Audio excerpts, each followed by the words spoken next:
Hello മകളെ, എൻ്റെ പേര് സെറിൻ വടക്കൻ. ഞാൻ RKNXന്റെ മാത്തമാറ്റിക്സ് ഫാക്കൽറ്റിയാണ് കേട്ടോ. അപ്പം നിങ്ങൾക്ക് ചിലപ്പോൾ എന്നെ കണ്ടുപരിചയമൊന്നും ഉണ്ടാവില്ല, ഫസ്റ്റ് ടൈം ആയിരിക്കും എന്നെ കാണുന്നത്. അപ്പം മക്കളോട് എനിക്ക് പറയാനുള്ളത്, നമ്മൾ RKSSLC എന്ന് പറയുന്ന ഈ ഒരു യൂട്യൂബ് ചാനലിലൂടെ നിങ്ങൾ 9ാം ക്ലാസ്സിൽ നിന്നും ഇപ്പൊ 10ാം ക്ലാസ്സിലേക്ക് വരുന്ന കുട്ടികൾക്ക് വേണ്ടിയിട്ട് 10ാം ക്ലാസ്സിലെ ക്ലാസ്സസും കാര്യങ്ങളും ഒക്കെ നമ്മൾ കംപ്ലീറ്റ്ലി ഫ്രീ ആയിട്ട് നിങ്ങൾക്ക് പ്രൊവൈഡ് ചെയ്യുന്നതായിരിക്കും. നമ്മുടെ റെക്കോർഡഡ് ക്ലാസ്സസ്, അതുപോലെ തന്നെ ലൈവ് ക്ലാസ്സസ് ഒക്കെ നമ്മൾ പ്രൊവൈഡ് ചെയ്യുന്നതായിരിക്കും. അപ്പൊ എന്റെ മക്കളോട് എനിക്ക് പറയാനുള്ളത്, ബേസിക്കലി ഇന്ന് ഈ ഒരു വീഡിയോയിൽ സാറ് വന്നിട്ടുള്ളത് മെയിൻലി പറയുകയാണെങ്കിൽ മാത്തമാറ്റിക്സിനെ കുറിച്ച് ഒന്ന് ഡീറ്റെയിൽ ആയിട്ട് നിങ്ങൾക്ക് കുറച്ച് കാര്യങ്ങൾ പറഞ്ഞു തരാൻ വേണ്ടിയിട്ടാണ്. ശരിക്കും മക്കളെ സംബന്ധിച്ചിടത്തോളം ഒരു പേടി സ്വപ്നം തന്നെയാണ് മാത്തമാറ്റിക്സ് എന്ന് പറയുന്നത് അല്ലെ. മാത്തമാറ്റിക്സ് പേടിക്കണം എന്ന് ചോദിച്ചു കഴിഞ്ഞാൽ പേടിക്കണം. എന്തുകൊണ്ടാണ് മാത്തമാറ്റിക്സിനെ പേടിക്കേണ്ടത്? കൃത്യമായിട്ട് നമ്മൾ ഓരോ ദിവസവും എടുക്കുന്ന കാര്യങ്ങളും ഓരോ കോൺസെപ്റ്റുകളും കൃത്യമായിട്ട് പഠിച്ചു പോയിട്ടില്ലെങ്കിൽ മാത്തമാറ്റിക്സ് വില്ലനായി മാറും. അപ്പൊ മാത്തമാറ്റിക്സിനെ വില്ലനാക്കി മാറ്റരുത്. മാത്തമാറ്റിക്സിനെ നമ്മൾ സിമ്പിൾ ആയിട്ട് ഈസി ആയിട്ട് പഠിച്ചെടുക്കേണ്ടതുണ്ട്. അപ്പൊ അതിന് വേണ്ടിയിട്ട് നിങ്ങൾ ചെയ്യേണ്ടത് എന്താണെന്ന് വെച്ച് കഴിഞ്ഞാൽ, ഓരോ ദിവസവും നമ്മൾ പഠിപ്പിക്കുന്ന കാര്യങ്ങളും, നിങ്ങളുടെ ടീച്ചേഴ്സ് പഠിപ്പിക്കുന്ന കാര്യങ്ങളാണെങ്കിലും അതൊക്കെ അതാത് ദിവസം തന്നെ ക്ലിയർ ചെയ്ത് പോകും. ഓക്കെ, സോ നമുക്ക് ഇതിലെ ചാപ്റ്റേഴ്സിൽ ഏതൊക്കെ ചാപ്റ്റേഴ്സ് ആണ് നമുക്ക് 10ാം ക്ലാസ്സിൽ മാത്തമാറ്റിക്സിൽ പഠിക്കാനുള്ളത്, അതിൽ ഏതൊക്കെയാണ് വെയിറ്റേജ് കൂടുതലുള്ളത്, അല്ലെങ്കിൽ ഏതൊക്കെയാണ് നമ്മൾ ഒന്നും കൂടി നല്ലതുപോലെ പഠിക്കേണ്ടത് എന്നുള്ളത് നോക്കാം. ഒന്നാമത്തെ ചാപ്റ്റർ ആയിട്ട് നിങ്ങൾക്ക് വരുന്ന അരിത്തമെറ്റിക് സീക്വൻസ് എന്ന് പറയുന്ന ചാപ്റ്റർ ആണ്. ഇതിന്റെ കണ്ടിന്യൂഷൻ ആയിട്ട് മൂന്നാമത്തെ ചാപ്റ്റർ ആയിട്ട് അരിത്തമെറ്റിക് സീക്വൻസ് ആൻഡ് അൽജിബ്ര എന്ന് പറയുന്ന ചാപ്റ്ററും വരുന്നുണ്ട്. ശരിക്കും പറഞ്ഞാൽ മെയിൻ എക്സാമിന് ഒരു 15 മാർക്കിന് ഈ ഒരു ഭാഗത്ത് നിന്ന് തന്നെയാണ് ക്വസ്റ്റ്യൻ ഉണ്ടാവുക. അപ്പൊ അത്രയും ഇമ്പോർട്ടന്റ് ആണ്. ഇത് ബുദ്ധിമുട്ടാണോ എന്ന് ചോദിച്ചു കഴിഞ്ഞാൽ കുറച്ച് ബുദ്ധിമുട്ടാണ്. പക്ഷെ ഇതിന്റെ ഒരു പ്രത്യേകത, ഇതിന്റെ ഒരു പീസ്ഫുൾ ആയിട്ടുള്ള ഒരു തിങ് എന്താണെന്ന് വെച്ച് കഴിഞ്ഞാൽ, ഇതിന്റെ ഒരു ഭാഗം എന്ന് പറഞ്ഞു കഴിഞ്ഞാൽ, നിങ്ങൾ കണ്ടിന്യൂസ് ആയിട്ട് എല്ലാ എക്സാംസിനും നിങ്ങൾ ഈ ഒരു ക്വസ്റ്റ്യൻസ്, ഈ ഒരു ചാപ്റ്ററിലും ക്വസ്റ്റ്യൻസ് നിങ്ങൾ കണ്ടുവരുന്ന സമയത്ത് പല ക്വസ്റ്റ്യൻസും നിങ്ങൾക്ക് കണ്ടുപരിചയമുള്ള ക്വസ്റ്റ്യൻസ് ആയിരിക്കും.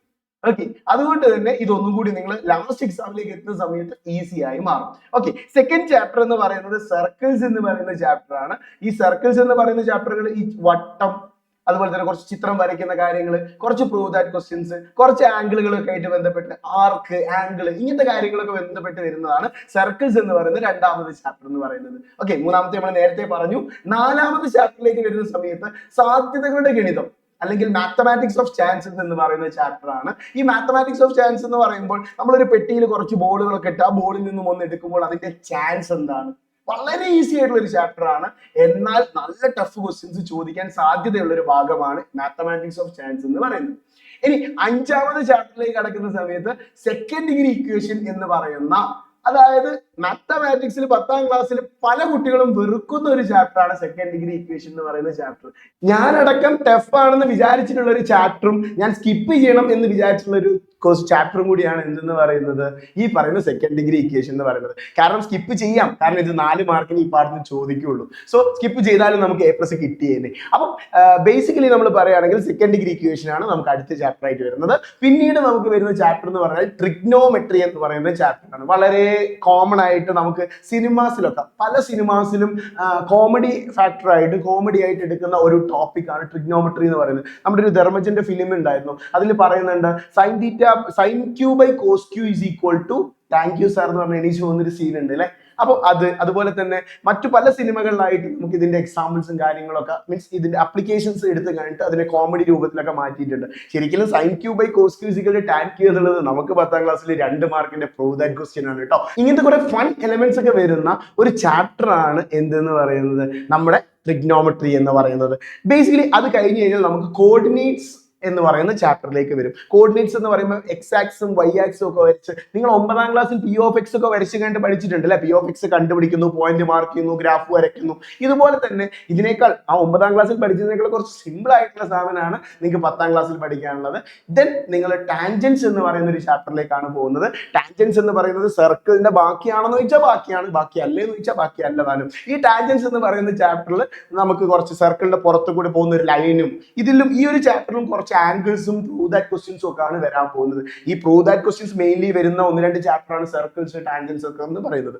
നെക്സ്റ്റ് നമുക്ക് പഠിക്കാനുള്ളത് പോളിനോമിയൽസ് എന്ന് പറയുന്ന ചാപ്റ്റർ ആണ്. അത് നമ്മുടെ സെക്കൻഡ് ഡിഗ്രി ഇക്വേഷന്റെ ബാക്കിയാണ്. ഞാൻ പറഞ്ഞല്ലോ സെക്കൻഡ് ഡിഗ്രി ഇക്വേഷനിൽ 4 മാർക്ക് ഉണ്ടെന്ന്, അതുപോലെ പോളിനോമിയലിൽ നമുക്കൊരു 4 മാർക്ക് ഉണ്ട്. അത് മൊത്തം ടോട്ടൽ 8 മാർക്സിനാണ് വരാറ്. പോളിനോമിയലൊക്കെ വളരെ ഈസി ആയിട്ട്, പോളിനോമിയലും സെക്കൻഡ് ഡിഗ്രി ഇക്വേഷനൊക്കെ നമുക്ക് നല്ലൊരു ലവ് സ്റ്റോറിയും അതുപോലെ തന്നെ ഒരു പാട്ടും ഒക്കെ കൂട്ടിച്ചേർത്തുകൊണ്ട് നമുക്ക് പഠിക്കാവുന്നതേ ഉള്ളൂ. വളരെ സിമ്പിൾ ആയിട്ട് നമുക്ക് സെറ്റ് ആക്കിയെടുക്കാം. പിന്നീട് നമുക്ക് വരുന്ന ഒരു ചാപ്റ്റർ ആണ് സർക്കിൾസ് ആൻഡ് ലൈൻസ് എന്ന് പറയുന്ന ചാപ്റ്റർ. സർക്കിൾസ് ആൻഡ് ലൈൻസ് എന്ന് പറയുന്നത് ശരിക്കും കഴിഞ്ഞ വർഷം സർക്കിൾസിന്റെ ലാസ്റ്റിലും അതുപോലെ തന്നെ ടാൻജൻസിന്റെ ലാസ്റ്റിലും ഉണ്ടായിരുന്ന 2 പോർഷൻ എടുത്തിട്ട് പുതിയൊരു ചാപ്റ്റർ ഉണ്ടാക്കിയതാണ് ഇവർ. അതും വളരെ സിമ്പിൾ ആയിട്ടുള്ള ഒരു ചാപ്റ്റർ ആണ്. അപ്പൊ ആ ഒരു ചാപ്റ്റർ ആണ് നമുക്ക് 10ാമതായിട്ട് വരുന്നത്. 11ാമത്തെ ചാപ്റ്റർ ആയിട്ട് നമുക്ക് വരുന്നത് ജോമെട്രി ആൻഡ് അൽജിബ്ര എന്ന് പറയുന്ന ചാപ്റ്റർ ആണ്. ജാമിതിയും ബീജഗണിതവും ഈ കോർഡിനേറ്റ്സ് എന്ന് പറയുന്ന ചാപ്റ്ററിന്റെ ബാക്കിയായിട്ട് വരുന്ന ഒരു ചാപ്റ്റർ ആണ് ജോമെട്രി ആൻഡ് അൽജിബ്ര എന്ന് പറയുന്ന ഒരു ചാപ്റ്റർ. അത് കുറച്ച് വെയിറ്റേജ് ഉള്ള ചാപ്റ്റർ ആണ്. അതുപോലെ തന്നെ നല്ല പ്രൂവ് ദാറ്റ് ക്വസ്റ്റ്യൻസ് ഒക്കെ വരുന്ന ഒരു ഭാഗം കൂടിയാണ് ജോമെട്രി ആൻഡ് അൽജിബ്ര എന്ന് പറയുന്ന ചാപ്റ്റർ. ആൻഡ് ലാസ്റ്റ് നമ്മുടെ 12th ചാപ്റ്ററിലേക്ക് പോയി കഴിഞ്ഞാൽ സോളിഡ്സ് എന്ന് പറയുന്ന ചാപ്റ്റർ. നിങ്ങൾ ചിലപ്പം 9ാം ക്ലാസ്സിലൊക്കെ കുറച്ച് സോളിഡ് ഷേപ്സിനെ കുറിച്ചൊക്കെ പഠിച്ചിട്ടുണ്ടാവും. എന്നാൽ എൻ്റെ ഡിഫറെന്റ് ആയിട്ട് ഒരു 4 ഷേപ്പിനെ കുറിച്ച് കൃത്യമായിട്ട് സോളിഡ്സ് എന്ന് പറയുന്ന ഒരു ഭാഗത്തു നിന്നും 5 മാർക്കിന്റെ ചോദ്യമാണ് ഈ പാഠം വരാറുള്ളത്. Then last and final chapter that is statistics. വളരെ ഈസി ആയിട്ട് സിമ്പിൾ ആയിട്ട് നമുക്ക് മാർക്ക് വാങ്ങിയെടുക്കാൻ പറ്റുന്ന ഒരു ഭാഗമാണ് സ്റ്റാറ്റിസ്റ്റിക്സ് എന്ന് പറയുന്നത്. അപ്പം ശരിക്കും ടഫ് ആണോ മാത്തമാറ്റിക്സ് എന്ന് ചോദിക്കുന്നവരോട് എനിക്ക് പറയാനുള്ളത് ടഫ് ആവും. നിങ്ങൾ പഠിച്ചിട്ടില്ലെങ്കിൽ, കൃത്യമായിട്ട് പഠിച്ചിട്ടില്ലെങ്കിൽ ടഫ് ആവും. അപ്പം കൃത്യമായിട്ട് തുടക്കം മുതലേ അതിന്റെ ഓരോ സ്റ്റെപ്പ് ബൈ സ്റ്റെപ്പ് ഓരോ കോൺസെപ്റ്റുകളും വളരെ ക്ലിയർ ആക്കി മുന്നോട്ട് പോകുന്ന ഒരു കുട്ടിയെ സംബന്ധിച്ചിടത്തോളം 10ാം ക്ലാസ്സിലെ മാത്സ് ഒരു കാരണവശാലും ടഫ് ആവാൻ പോകുന്നില്ല.